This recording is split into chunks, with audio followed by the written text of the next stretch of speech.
Je vais vous parler d'une réparation de NTRU sur les signatures NTRU et plus généralement sur les signatures GGH.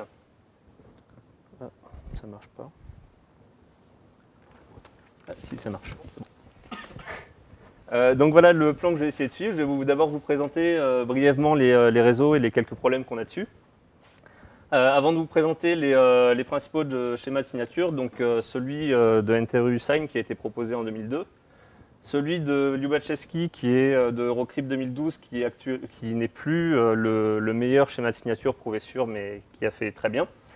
Notre schéma de signature, avant de vous présenter brièvement les idées des preuves de sécurité, je ne vais pas faire de preuves de sécurité ici, et les paramètres.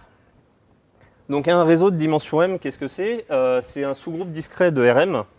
Donc concrètement, si on a n vecteurs de Rm, le réseau engendré par ces n vecteurs, ça va être les combinaisons entières de ces vecteurs. Donc pour simplifier, on ne va pas les prendre dans Rm, mais plutôt dans Zm. Ça ne change pas grand-chose. Donc sur ces réseaux-là, n sera le rang, m la dimension, et m en général est polynomial en n. Ici, B, j'appellerai B une base du réseau. Donc je vous ai dessiné un petit réseau en bas à droite, avec un repère, une première base. Et en vert, ce que vous pouvez voir, c'est ce qu'on appelle le parallélépipède fondamental. Cette notion est assez importante pour les réseaux de type NTRU, et notamment pour le schéma de signature de NTRU Sign. On voit qu'une base n'est pas forcément unique.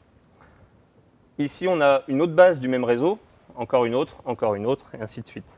Bien sûr, ça nous donne des bonnes bases et des mauvaises bases. Les bonnes bases nous serviront pour la clé secrète, les mauvaises pour la clé publique. La représentation matricielle d'un réseau, c'est toujours étant donné cette base. Le réseau engendré par B sera LB, l'ensemble des BX pour X étant dans Zn. Et on a des réseaux un tout petit peu plus compliqués avec lesquels on peut faire un tout petit peu plus de choses, même beaucoup plus de choses. Avec un nombre premier, je définis lambda Q de B, qui est l'ensemble des BX. Donc pareil qu'ici, sauf que j'ai un modulo Q qui intervient. De même, je définis lambda Q orthogonal, qui est l'ensemble des Y dans Zm, tel que Y transposé B soit égal à 0 modulo Q. On utilisera notamment ces réseaux-là pour NTRU et le schéma de Lyubachevski. En ce qui concerne les problèmes, on a deux problèmes qui sont relativement connus sur les réseaux, qui sont le problème du vecteur le plus court et du vecteur le plus proche. Donc dans le premier problème, on a toujours ce réseau-là, et étant donné une base, on cherche à trouver un vecteur relativement court. Donc bon, ça reste en deux dimensions, donc ça va être assez simple. Le vecteur le plus court de ce réseau, c'est celui-là. Mais si je change de base, que je prends des bases de plus en plus mauvaises, et que je vous demande quel est le vecteur le plus court, là, on a un problème qui commence à devenir intéressant. En dimension 2, ça reste facile, c'est ce vecteur-là, la différence de B1 et de B2. Le problème du vecteur le plus proche, on a toujours notre base du réseau, et on nous donne un vecteur cible. Le but du jeu étant de trouver le vecteur du réseau qui est relativement proche de ce vecteur-là. En l'occurrence, ce sera celui-ci, donc 2 fois B2. Mais si je change de base et que je donne une mauvaise base, le problème devient difficile. C'est même pas évident a priori en dimension 2. On va utiliser notamment ce problème-là pour NTRU Sign. Donc c'est important de bien le comprendre. Avec ces deux problèmes-là, on a deux problèmes qui reviennent très fréquemment et qui sont relativement importants dans la cryptographie basée sur les réseaux. C'est Short Integer Solution, que je prononcerai souvent 6, et Learning with Error, que je prononcerai LWE, où on demande de trouver un antécédent de 0 et un vecteur proche de cette distribution-là. Où B, en général, c'est une matrice qui est aléatoire, donc en rouge, ce sera une matrice avec des gros coefficients, une norme assez grosse, ici et là. Et S et E sont des vecteurs qui ont une norme, je parle en norme 2, qui ont une norme relativement faible. Quelle est la relation avec les réseaux pour ces deux problèmes? Donc le problème 6 est relativement proche du problème shortest vector dans les réseaux de type lambda Q orthogonal.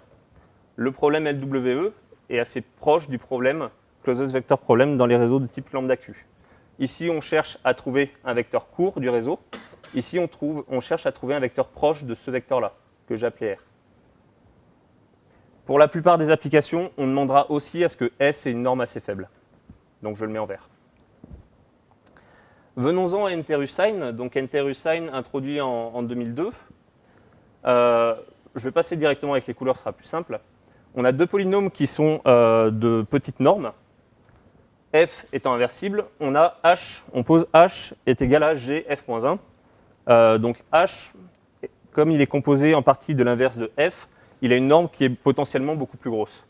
Et notre réseau NTRU, ce sera tout simplement une première partie U et une deuxième partie qui sera U fois le polynôme H qui constituera notre clé publique. Donc les polynômes f et g sont constitués en majorité de 1 et de 0. Il y a très peu de 1, il y en a d. d est à peu près égal à n sur 4, n sur 5. Donc il y a un quart, un cinquième de 1 et le reste des 0. Et h a l'air à peu près aléatoire dans RQ. Quand je veux signer un message, une chaîne de bits mu, je prends le haché de mu m. Donc ce que je n'ai pas précisé ici, j'aurais peut-être dû. M est dans RQ. Et en fait, on va utiliser notre bonne base, donc notre base FG, pour résoudre le problème CVP dans notre réseau NTRU. Donc notre signature, ce sera un CVP de ce vecteur-là. Pour vérifier la signature, vérifier qu'un point appartient à un réseau, c'est un problème qui est très simple, même si on a une mauvaise base. Donc on va pouvoir vérifier une signature avec notre mauvaise base, qui sera notre clé publique. Et la deuxième chose à vérifier, c'est que notre signature est proche de notre cible. Donc, quand ce schéma a été présenté, il a été présenté avec différents paramètres. On voit qu'on a des tailles de signature qui sont relativement faibles, bon, pas autant que sur les courbes elliptiques, mais c'est mieux que RSA, asymptotiquement. Et c'est implémenté de sorte à ce que les opérations ne coûtent pas cher. On peut faire énormément de vérifications à la seconde, notamment, donc c'est très efficace. Mais en 2006, à Eurocrypt, Nguyen et Reyev ont montré qu'avec seulement quelques signatures, entre 400 et 1000, si mes souvenirs sont bons, on peut retrouver le parallélépipède secret. Et ça, c'est pas très bon. Donc il y a eu des contre-mesures qui ont été faites, déformer le parallélépipède, signer avec d'autres bases secrètes. Toutes ces contre-mesures heuristiques ont aussi été cassées, donc à AsiaCrypt 2012, par Duca et Nguyen. Et voilà concrètement le principe. Ça, c'est mon parallélépipède secret. Et là, je viens de signer un message. Donc j'ai signé un message, ça paraît anodin. J'enlève mon parallélépipède et je rajoute des signatures. Donc là, je suis à 25, 50, 75, 100, 200, 300, 400. Bon, vous me voyez venir. Hein, c'est pas mon idée, ça marche très bien même. On retrouve la clé secrète, donc NTRU est cassé. Et donc nous, on propose de le réparer avec le deuxième schéma que je vais vous présenter tout de suite. Donc le schéma de Lubachevsky, présenté à Eurocrypt 2012. La clé secrète, c'est une matrice donc avec des coefficients qui sont entre -d et d. D est relativement petit, donc on a une matrice qui est relativement courte, entre guillemets, en norme. Et une clé publique qui est aléatoire, qui est composée de A et de T, qui est A fois S. Quand on veut signer un message, on va, ici, c'est une loi normale discrète, donc c'est une gaussienne discrétisée. Hein. On prend Y qui est suffisamment large, on prend un C que j'appellerai le challenge, qui est un haché de notre AY, AY étant un commitment, et du message. Et notre signature sera composée de SC, donc ce C-là avec la clé secrète, plus notre masque. Pourquoi plus le masque? Parce que la partie SC ici laisse fuir de l'information. Rajouter le masque, ça permet de cacher cette information. Et suivant une certaine proba, notre algorithme de signature ressort une signature. Pour vérifier que cette signature est correcte, on va vérifier deux choses. Premièrement, que le challenge était correct, donc que notre AZ ici est bien égal à AY. Je vous ai mis vous pouvez développer par vous-même. Et on vérifie donc que H de AY et du message est bien égal à C. Et la deuxième chose, c'est que la norme de Z, donc la norme de notre signature, est inférieure à quelque chose, c'est-à-dire notre signature est suffisamment petite. Donc ce schéma-là de signature a été présenté avec 5 paramètres, donc tous pour 100 bits de sécurité. J'attire votre attention sur deux choses, cette colonne-là et cette ligne-là. Donc M, c'est le nombre de fois où on doit répéter notre algorithme de signature pour que, selon cette certaine proba, notre signature soit vraiment ressortie par l'algorithme. On voit qu'on arrive à des signatures d'une taille d'à peu près 15 000 bits et des clés publiques et privées qui sont relativement grandes, mais on peut à peu près les diminuer jusqu'à 1000 bits, 1000, 2000 bits, en passant à la version idéale des réseaux, mais je ne vais pas détailler. Notre schéma combine finalement les deux. Une première couche NTR-USign, auquel on rajoute la couche de Lubachevsky avec le masquage, pour... J'en aurais peut-être besoin du massage.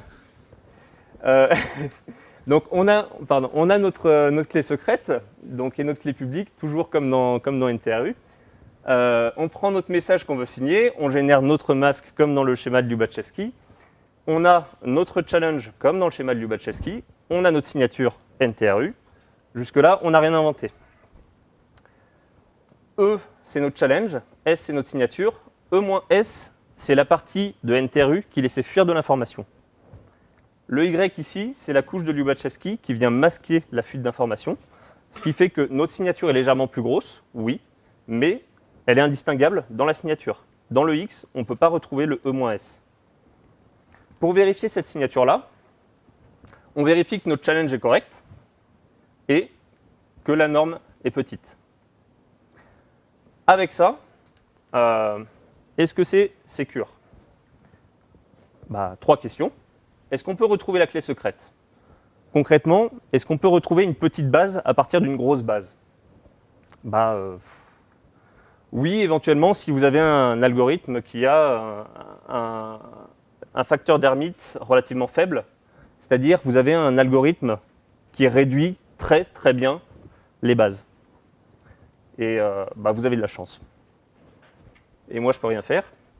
Deuxième chose, est-ce que vous pouvez retrouver la partie qui laissait fuir de l'information au sein de la signature? Non, parce que ça, c'est la partie de Lubachevsky. On a choisi ce Y-là, de sorte à ce que la partie E-S que je vous ai montré en vert tout à l'heure soit indistinguable de notre signature.